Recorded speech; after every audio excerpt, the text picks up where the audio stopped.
जो आजकल मैं आपको ई स्वर की मात्रा सिखा रही हूँ। ई स्वर की मात्रा कैसे लगती है और कैसे प्रोनाउंस की जाती है। तो आपको इसको मैं जो आज आपको लेटर सिखा रही हूँ, कल भी मैंने आपको सिखाए थे ये लेटर कि इसको पढ़ना है, समझना है और जल्दी बोलना है। जैसे ई, बेटा कल तो मैंने आपको ये वाले लेटर सब सिखा दिए थे कि अगर व्यंजन से पहले छोटी ई की मात्रा लेफ्ट साइड आएगी। इसी को आज हम फिर से रिवाइज करेंगे। तो आज हम रिवाइज कर रहे हैं ई स्वर की मात्रा, पुनः अभ्यास कर रहे हैं, जल्दी बोलेंगे। ई स्वर है और इसकी मात्रा लेफ्ट साइड, यानी कि व्यंजन ट प्लस ई, ट प्लस ई is equal to T.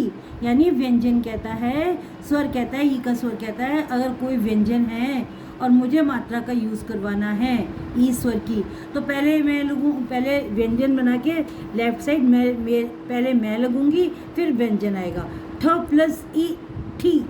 Sound सुनिए आप, कितनी जल्दी और स्लो बोली जाती है। ड प्लस ई डी, प प्लस ई पी, फ प्लस ई फी। अगर हमारे कोई वर्ड बनाना है और उसमें ई की मात्रा लगानी है तो हम उसको ऐसे प्रोनाउंस करेंगे, फ प्लस ई फी, प प्लस ई पी।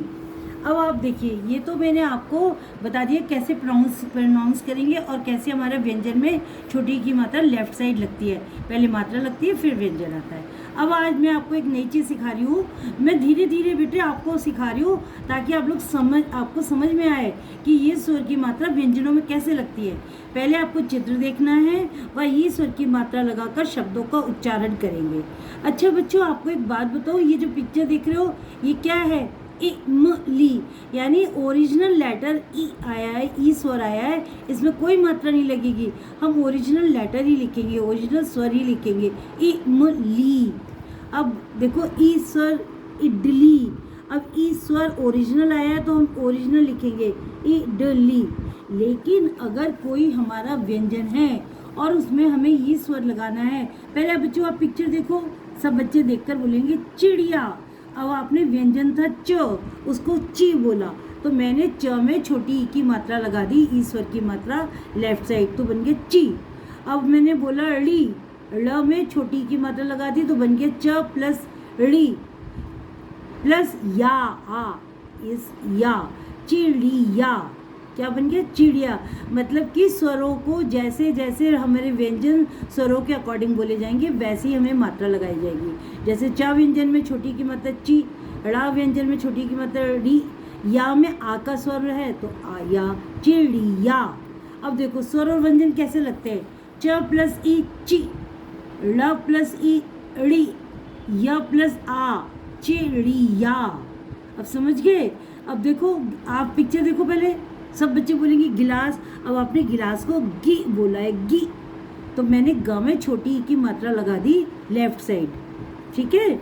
और फिर प्लस ला, आ, ओपन माउथ जा रहा है, आ स्वर की मात्रा, स में कोई मात्रा नहीं है क्योंकि अस्वर में कोई मात्रा नहीं होती, तो हम बोलेंगे इज इक्वल टू गिलास, गिलास। अब स्वर और व्यंजन के साथ कैसे प्रोनाउंस करेंगे? ग प्लस ई गी, ल प्लस आ ला, गिला, स प्लस अ गिलास, गिलास इज इक्वल टू गिलास। तो बेटा मैं आपको धीरे धीरे ये ई स्वर की मात्रा अभी और सिखाऊंगी, अच्छे से एक्सप्लेन करके। आप इसको समझना, लाइक करना, सब्सक्राइब करना, और सब बच्चे इसको प्रोनाउंस करेंगे, लिख के देखेंगे। लाइक कीजिए, सब्सक्राइब कीजिए। धन्यवाद।